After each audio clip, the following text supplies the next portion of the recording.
السلام علیکم، آپ دیکھ رہے ہیں میرے آفیشیل یوٹیوب چینل. میں ہوں یشوین جمال. اور جیسا کہ آپ جانتے ہیں کہ صبح خیبر پختونخوا کی بات کریں تو جو کچھ وہاں پر ہوا ہے میں سمجھتی ہوں کہ وہ کسی قیامت صغریٰ سے کم نہیں ہے.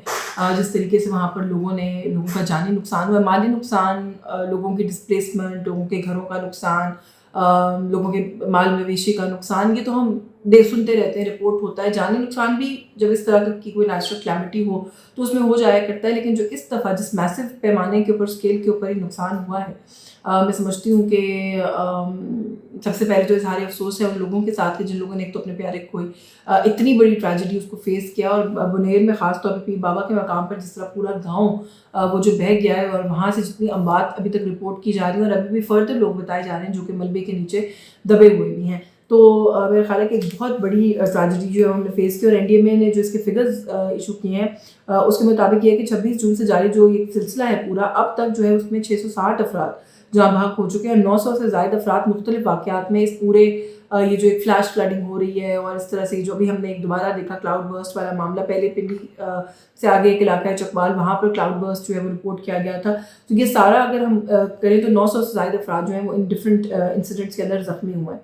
اور سب سے زیادہ جو اس کے اندر تعداد ہے جامع افراد کی، وہ تقریباً 400 کے قریب جو ہے وہ کے بی کے سے ان کا تعلق جو ہے وہ بتایا جا رہا ہے. اور اگلے 3 سے 4 ہفتوں میں یہ بھی بتایا جا رہا ہے میٹ آفس کی طرف سے بھی، بلکہ دیٹ میٹر پنجاب کے کچھ کلوز علاقے، ایون راول پنڈی، اسلام آباد کے ارد گرد کے کچھ ایریاز کے بارے میں جو ہے وہ کچھ تھوڑی سی ایک ویدر ایڈوائزری جو ہے وہ بھی سامنے آئی تھی، جس کی بنیاد کے اوپر کچھ سرکاری اسکول اور جو پرائیویٹ اسکولز ہیں وہ اسلام آباد میں بند رہے آج کا روز. تو فردر پریڈکشنز بھی ہیں. میں تھوڑا سا اس پر پڑھ رہی تھی اور دیکھ رہی تھی تو کلاؤڈ برسٹ جو ہے وہ ایکوریٹلی رپورٹ نہیں کیا جا سکتا، لیکن یہ ہے کہ پھر بھی جو کچھ فیکٹرز ہیں جن کو سامنے رکھ کے ڈٹرمن کیا جاتا ہے، تو یہ خدشے کا اظہار کیا جا رہا ہے کہ اگلے 3 سے 4 ہفتوں کے اندر مزید کلاؤڈ برسٹ جو ہے اس طرح کے انسیڈنٹس جو ہیں وہ رپورٹ کیے جا سکتے ہیں. تو اس کو لے کر جو ہے وہ میں دیکھ رہی تھی، بلکہ کہ بھی این ڈی ایم اے کی طرف سے جو ہے وہ ایک میسیجز کا سلسلہ کہ الرٹ رہیں، کون سے ایریاز جو ہیں وہ سینسٹیو ہیں، وہ بھی ہم دیکھ رہے ہیں کہ جنریٹ کیے جا رہے ہیں.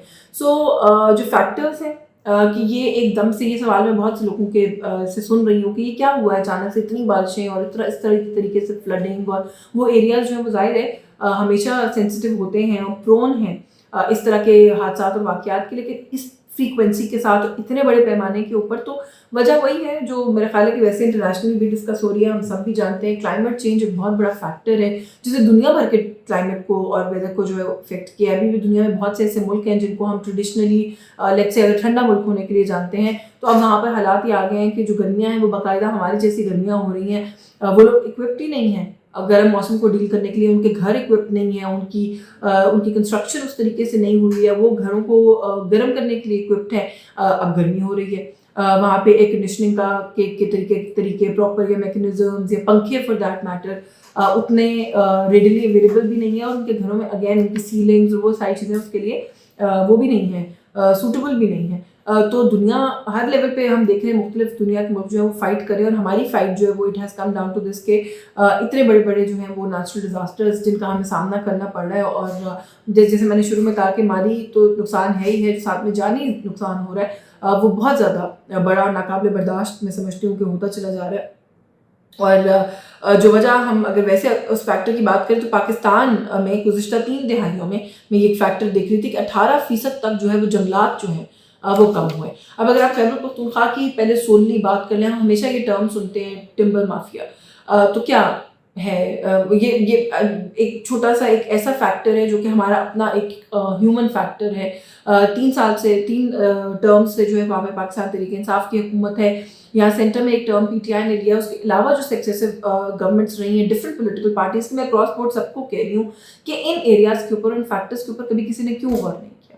لکڑی جتنا دل چاہتا ہے وہ کاٹ کے لے جاتے ہیں. لکڑی کاٹنے کا کیا مطلب ہے کہ آپ درخت کاٹ رہے ہیں، یعنی کہ وہ جو شجرکاری کی بات ہے اس کے لیول کو جو ہے وہ آپ کم کر رہے ہیں. 18% جیسے میں نے آپ کو بتایا کہ جنگلات جو ہیں وہ ان کا رقبہ کم ہو رہا ہے، تو اسی لیے ہو رہا ہے. پھر اس کے علاوہ ایک تو یہ فیکٹر ہوگا، کچھ نیچرل فیکٹرز ہوں گے، اور پھر اس کے بعد مزید درخت پلانٹ کرنے کا کوئی کانسیپٹ ہی نہیں ہے. ہم شجرکاری کی طرف توجہ ہی نہیں دیتے. جب ہم شجرکاری کو پرائرٹائز ہی نہیں کر رہے ہیں، ہم اس کی طرف امپورٹنس ہی نہیں دے رہے، تو پھر اس طرح کے چیلنجز کا تو ہمیں سامنا کرنا پڑے گا، جو کہ ہم کر رہے ہیں، اور ایک بہت بڑی کاسٹ ہے اس پورے معاملے کی جو کہ ہم پے کر رہے ہیں. اور ہم یہ دیکھ رہے ہیں کہ اب شدید سیلاب، لینڈ سلائڈنگ، اب کلاؤڈ برسٹ، یہ کچھ چیزیں ہیں جو آہستہ آہستہ میں دیکھ رہی ہوں کہ ہماری اس کے اندر انٹروڈیوس ہوتی جا رہی ہیں، لیکن باعث نقصان ہے اور نقصان جو ہے وہ ہمیں فیس کرنا پڑ رہا ہے. اب اس سارے پورے ایشو کے اندر بھی انفارچونیٹ یہ ہے کہ ہم لوگ جو ہے وہ سیاست کر رہے ہیں. علی امین گنڈاپور صاحب سے بہت ادب کے ساتھ میں بار بار یہ کہتی ہوں کہ اپنے رویے کو ریویو کرنے کی ان کو ضرورت ہے. ان کا صبح اس وقت مشکل میں بھی انڈرسٹینڈ دیٹ وہ جنرلی خود ایک جذباتی انسان ہے. I do get that also. وہ کچھ چیزوں پہ اسی اس طرح سے بات کر جاتے ہیں جو ان کو نہیں کرنی چاہیے. ان کا رویہ لہجہ انبیکمنگ ہوتا ہے آف اے چیف منسٹر اور اے پولیٹیشین فار دیٹ میٹر. لیکن یہ جو گفتگو ہے کہ وفاق کا فرض ہے کہ وہ آئے اور ہماری مدد کر، لیکن وہ نہ بھی کرے تو ہمیں پرواہ نہیں ہے. ہم لینے والوں میں سے نہیں ہیں، ہم دینے والوں میں سے ہیں. تو تھوڑا سا وقت تو دے کے دیکھیں. جو پرائم منسٹر ہیں پاکستان کے، انہوں نے یہ ٹاسک دیا ہے اپنے فیڈرل منسٹرز کو کہ وہ جائیں ان علاقوں میں، ان پرسن جا کے خود دیکھیں اور وہاں پر جو کچھ ہم کر سکتے ہیں وہ ہم کریں گے. At least to begin with ایک اچھا پازیٹیو جیسچر ہے.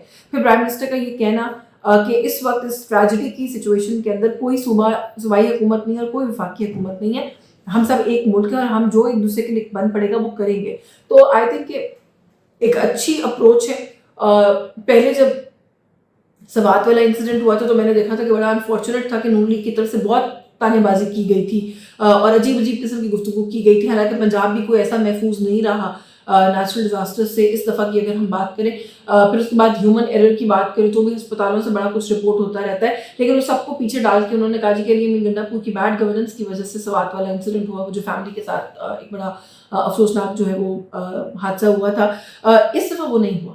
یہ جتنی بڑی ٹریجڈی ہے اس کے میگنیٹیوڈ کو اگر حکومت سمجھ رہی ہے تو میں کم سے کم آلدو آئی نو کہ یہ کوئی بڑی بات نہیں ہے اور حکومتوں کا یہ کام ہونا چاہیے، لیکن کیونکہ ہمارے ہاں یہ روایات نہیں ہیں اور اگر کوئی ڈال رہا ہے تو میں اس کو اپریشیٹ کروں گی اور تو سراؤں گی. گنڈاپور صاحب سے بھی یہی گزارش کروں گی کہ تھوڑا سا خود کو جو ہے وہ ٹون ڈاؤن کریں، بلکہ پاکستان تحریک انصاف خود کو تھوڑا سا ٹون ڈاؤن کر لے. آل پارٹیز کانفرنس عوامی نیشنل پارٹی نے بلائی، پاکستان مسلم لیگ نواز بھی اس میں گئی، پیپلز پارٹی بھی اس میں گئی. شرکت کرنے کے بعد وہاں پہ پوری اٹینڈ کرنے کے بعد اعلامیہ دستخط کرنے کی باری آئی تو اختلاف کر کے وہاں سے اٹھ گئے، واک آؤٹ کیا، دستخط نہیں کیا. پاکستان تحریک انصاف بھی یہ کر سکتی تھی، کسی بات پر آخر میں اعتراض ہوتا تو اس کے اعلامیہ کا حصہ نہ بنتی. لیکن جو اس طرح کے فورمز کو آپ خالی چھوڑتے ہیں کہ جہاں پر 20 سے زائد جماعتیں موجود تھیں، ایک پارٹی نے جماعتوں کو اکٹھا کیا تھا، کسی قسم کے جو بھی گرینڈر براڈر ایشوز ہیں ان پہ وہ ڈائیلاگ کرنے کی کوشش کر رہے تھے، آپ نے اپنے اینڈ سے اس فورم کو خالی چھوڑ کے اپنی بات ہی نہیں کی. اس کے اندر ایک تو یہ کہ آپ نے میدان کھلا چھوڑا، آپ نے اپنا موقف نہیں پیش کیا باقی پولیٹیکل فورسز کے سامنے، اور پھر کہیں نہ کہیں وہ ایک ایلیمنٹ آف ڈس رسپیکٹ بھی ہے کہ جو باقی پولیٹیکل پارٹیز ہیں آپ ان کو اپنے جیسا ایک پولیٹیکل پلیئر ایکنالوجی نہیں کرتے. تو میرا خیال ہے کہ یہ رویے جو ہیں these are not going to get Pakistan Tehreek Insaf anywhere. On the other side جو حکومت ہے، نون لیگ کا وہاں جانا، عرفان صدیقی صاحب، سینیٹر عرفان صدیقی بڑے سینئر سیاستدان ہیں، بڑا احترام ہے ان کا، ہم ان کو اپنے اساتذہ میں سے سمجھتے ہیں. وہ تھے وہاں پر.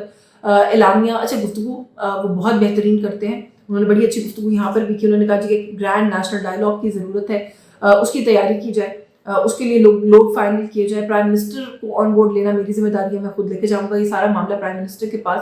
لیکن پھر بھی ہم نے دیکھا کہ جب اعلامیہ کی باری آئی تو واک آؤٹ کیا، وہ بھی چلے گئے، سائن نہیں کیا. طارق فضل چودھری صاحب نے بھی واک آؤٹ کیا، سید نوید بخاری موجود تھے، انہوں نے بھی واک آؤٹ کیا. اور جو اب خبریں آ رہی ہیں وہ یہی ہیں کہ جو 18ویں ترمیم پر جو ہے وہ جو اس اے پی سی کا پوائنٹ تھا اس کے اوپر ڈس اگریمنٹ، اور دوسرا جو پارٹیز ہیں ان کا یہ کہنا ہے کہ جو سیاسی قیدی ہیں ان کی رہائی کے معاملے کو دیکھا جائے.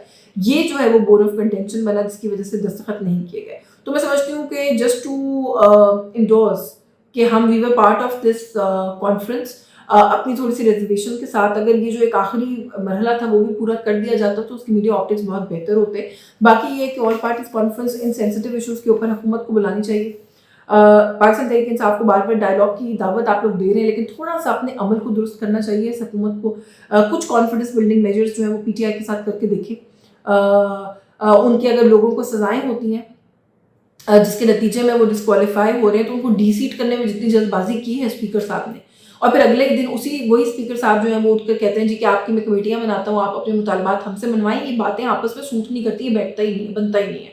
سو میرا خیال ہے کہ جو عمل ہے اس کو آپ کے کال کے ساتھ ان سنک ہونا چاہیے، وہ سنکرنائزڈ نہیں ہے.